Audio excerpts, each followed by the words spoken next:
अस्सलाम वालेकुम रहमतुल्लाहि व बरकातहू। वालेकुम अस्सलाम। अस्सलाम वालेकुम दोस्तों, उम्मीद है आप सब खैरियत से होंगे। तो जिस तरह से आप देख सकते हैं, एक बार फिर हम लोग आपके सामने वीडियो के साथ मौजूद हैं। तो कैसे हैं सर आप? ठीक है। ठीक है, अल्हम्दुलिल्लाह।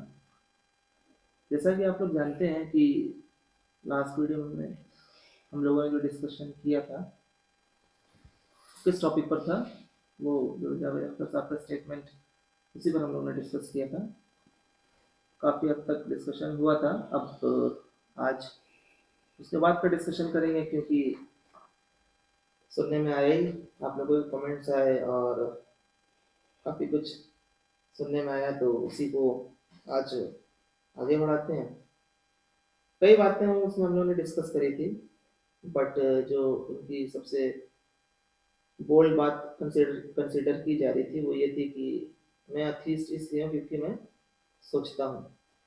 तो उस पर प्रोफेसर साहब ने अपनी बात रखी भी थी, अहमद सर ने, कि उसको सोचने का, किसी भी चीज़ को सोचने का तरीका होता है। तो आप क्या सोचते हैं, किस तरह से सोचते हैं, ये इम्पोर्टेंट है। ठीक है, ये इम्पोर्टेंस रखता है, ये ज़्यादा मायने रखता है कि सोचने का तरीका क्या है। तो उसी पर आप लोगों के सवाल आए हर तरह से। इस पर यही सवाल आया कि तो फिर वो सही तरह से सोचने का तरीका क्या है, जिससे इंसान खुदा तक पहुंचेगा। ये एक सवाल, ये तो उस वीडियो से रिलेटेड सवाल हो गया। दूसरा जो सवाल आया वो इस मौजू से भी रिलेटेड आप कह सकते हैं, इसी से रिलेटेड है। वो ये कि जो हम लोग को बताया जाता है, क्योंकि हम लोग मजहब में बिलीव करते हैं, विश्वास करते हैं, तो हम मजहबी लोगों को यही बताया जाता है, जो मजहबी उलमा हैं और जो कोई भी हैं हमारे बड़े, एक जो ऑर्थोडॉक्स कल्चर है उसमें यही बात सुनने में आती है कि बस मजहब को मान लो, उसमें अकल मत इस्तेमाल करो, खुदा को तस्लीम कर लो, खुदा को मान लो, और उसमें दिमाग चलाने की जरूरत नहीं कि वो कैसा है, क्या है। ये मजहब की जो तमाम बातें हैं उसमें ज़्यादा दिमाग लगाने की जरूरत नहीं, जो हुक्म है जो कुरान और हदीस में, उसको मान लो। तो अकल के पैमाने पर तो बात सही भी समझ में आती है, क्योंकि जब जब हम लोग किसी बात में बिलीव रखते हैं, विश्वास करते हैं, ईमान लाते हैं, उसका मतलब यही होता है कि ठीक है, बस हम लोग को मान लेना है। मगर जो एक आर्गुमेंट ये आता है, जो लोग ज्यादा मजहबी नहीं होते हैं उनकी तरफ से आता है, बिल्कुल मजहबी नहीं होते, तो वो ये कहते हैं कि यार तुम लोग का कैसा मजहब है, कैसा बिलीफ सिस्टम है तुम्हारा। या बिलीफ सिस्टम ही इसी को कहते हैं कि किसी भी बात को मान लो, किसी भी बात को बस मान लो। तो क्या खुदा को मानने का, समझने का कोई अकली तकाजा नहीं होना चाहिए, उनका सवाल है। तो बस तुमको ये बताया गया कि मान लो, तो तुम मान लो। तो ये दो सवाल बेसिकली आज हम लोगों ने सिलेक्ट किए कि इसको अपनी वीडियो में डिस्कस करते हैं। जी सर। दो सवाल आपने करें और दोनों ही आपस में रिलेटेड हैं एक जी तरह से ना, बिल्कुल। कि खुदा के पहुंचने का सही तरीका क्या है ना। और दूसरा सवाल ये कि मतलब ये कहा जाता है आमतौर से कि बस मान लो, कहा जा रहा जी है तो जी जी। ठीक है। तो दूसरा सवाल पहला रिलेटेड ही है दोनों। तो जैसे दूसरे से अगर शुरुआत करें कि जो कहा जा रहा है मान लो, या गैब बिन देखे ही मान ले आओ, जी ठीक है, सही बात है, बिन देखे ही मान ले। अगर हम लोग मान रहे हैं तो बिन देखे ही मान रहे हैं ना। लेकिन बिन देखे का मतलब ये नहीं होता कि बिन सोचे समझे मान लो। बिन देखे मानना और बिन सोचे समझे मानना, दोनों में दोनों बहुत में फर्क बहुत है जी। फर्क है, जमीन आसमान का। ठीक है, बिन देखे मानना एक अलग चीज है, और एक है बिन सोचे समझे मान लेना। मतलब बस कह दिया गया मान लो तो बस मान रहे हैं, ठीक है। तो वो तो कोई स्ट्रांग फेथ नहीं हो पाएगा अगर बस ये है कि बस मान रहे हैं, बिना कुछ सोचे समझे मान रहे हैं, ठीक है। और रिलीजन भी ये नहीं कहता है कि बस बिन सोचे समझे मान लो, बस मेरी बात मान लो। हम कह रहे हैं हम हैं तो बस मान लो, ठीक है, ऐसा नहीं है। खुदा का होना अकली तकाजा है या नहीं, ये भी सवाल आया, ठीक है। तो इसको इस तरह से समझते हैं, किसी भी चीज़ के बारे में हमें जब जानना होता है, ठीक है, तो हम क्या करते हैं, पहले उस चीज़ को समझेंगे वो क्या चीज़ है ना। जैसे लास्ट वीडियो हमने कहा कि सही तरह से सोचें, उधर जाने के लिए, उधर पहुंचने के लिए सही तरीके से सोचने। तो ये सवाल आता है ना, सही सोच फिर क्या है वो। तो इसका मिसाल तौर पे ऐसे समझे ना, जैसे हमें अगर लाइट की एग्जिस्टेंस के बारे में पता करना है, ठीक है, तो हम कैसे पता करेंगे, अपनी आइज़ के थ्रू।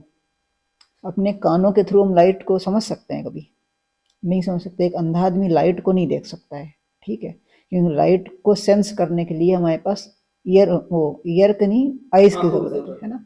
इस तरह साउंड को सेंस करने के लिए हमारे पास किसकी जरूरत है? आंखों की कान की जरूरत है, ठीक है। तो किसी चीज का नेचर क्या है, उसके अकॉर्डिंग उसके प्रूफ डिपेंड होते हैं कि उसका क्या प्रूफ होगा होने का, ठीक है। अब गॉड के एग्जिस्टेंस के जो प्रूफ हैं, तो पहली बात तो हमें डिफाइन करना पड़ेगा ना, प्रूफ होना कैसा चाहिए वो। जैसे लाइट के होने के लिए हमने कह दिया प्रूफ ये है कि हमें दिखनी चाहिए तो हम मानेंगे लाइट है, ठीक है। साउंड के प्रूफ के लिए हमें साउंड सुनाई देना चाहिए तो हम मानेंगे। स्मेल के प्रूफ के लिए हमें स्मेल सुनाई देनी चाहिए, स्मेल होनी चाहिए, नोज को सेंस होना चाहिए, तभी तो हम मानेंगे स्मेल है। कोई कहे स्मेल हम तुमको दिखा रहे हैं देखो स्मेल है, तो कोई मतलब ही नहीं बना उस बात का, ठीक है। तो कोई चीज का एग्जिस्टेंस जो होगा, ठीक है, उसके ऊपर उसका प्रूफ डिपेंड होगा, ठीक है।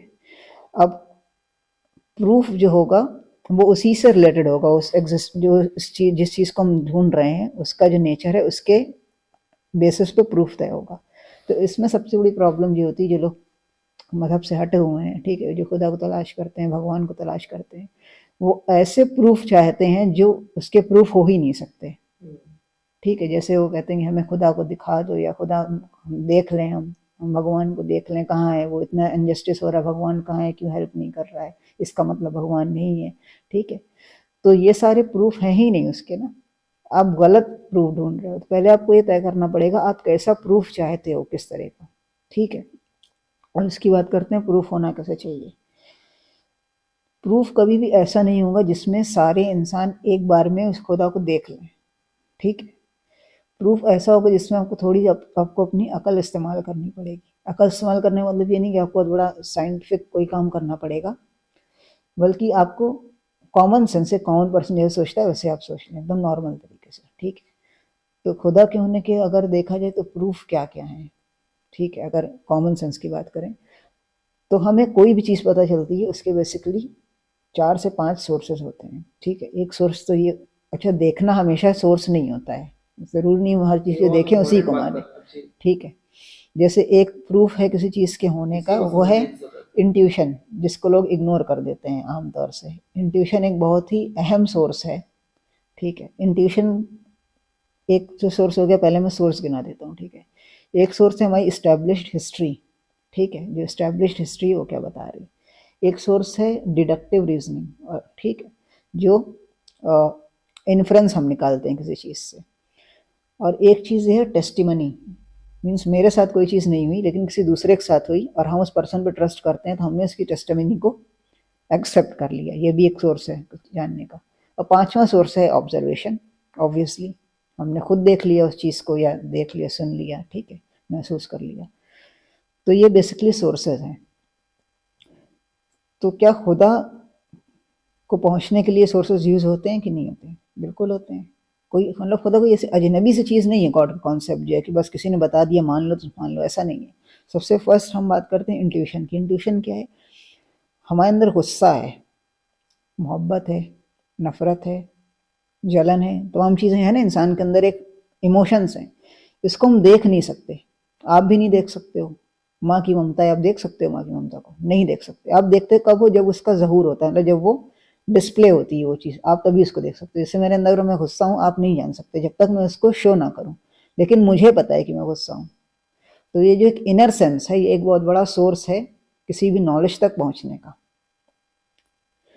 तो जो सोर्स है हमारा, एक तो सोर्स हो गया इंट्यूशन। जिस तरह से हमारा इंट्यूशन हमको ये बताता है कि हम गुस्सा होते हैं तो हमको एहसास होता है, हम अगर किसी से मोहब्बत कर रहे हैं तो हमें एहसास होता है, ठीक है, या कोई भी इमोशन आ रहे हैं तो हम उस चीज़ को देख रहे होते हैं, अपने इमोशन को, हमें पता रहता है कि हाँ मेरे अंदर क्या चल रहा है। तो इसको बोलते हैं इनर सेंस। तो गॉड का जो कॉन्सेप्ट है ये भी इंसान के इनर सेंस में बसता है।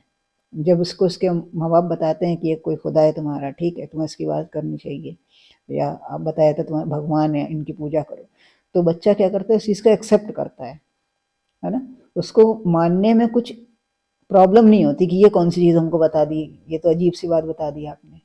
ये एक इनर सेंस का हिस्सा है, क्योंकि उसके अंदर ये चीज़ ऑलरेडी इनबिल्ट है, इस ये सेंस कि हाँ कोई खालिक है, कोई क्रिएटर है। वो प्रॉब्लम कब उसके साथ होती प्रॉब्लम तब होती है जब वो और बड़ा होता है, फिर जब देखता है इनजस्टिस क्यों है, ये क्यों है, वो क्यों है, इसलिए गॉड नहीं है ना। तो प्रॉब्लम तब होती है जब वो लाइफ का कॉन्सेप्ट उसको नहीं समझाया जाता। उसको ये तो बता दिया गया कि खुदा इसकी इबादत करनी है तो मैं नमाज पढ़ो, ये करो वो करो, लेकिन लाइफ का कॉन्सेप्ट अगर आपने उसको नहीं समझाया है तो फिर ये सवाल आएंगे ही बाद में। जब वो देखेगा गॉड है तो इनजस्टिस क्यों हो रहा है, इस तरह की बातें करेगा ही, प्रॉब्लम तब आती है। लेकिन क्या जब उसको बचाया जाता है बच्चे को, तब वो प्रॉब्लम करता है कि हमें क्या कौन सी नई चीज़ बता रहे हो, ऐसा तो होता ही नहीं करता है ना ये। तो उसके इनर सेंस में ये चीज़ बसी हुई है। तो ये एक बहुत बड़ा सोर्स है खुदा की नॉलेज का, ठीक है।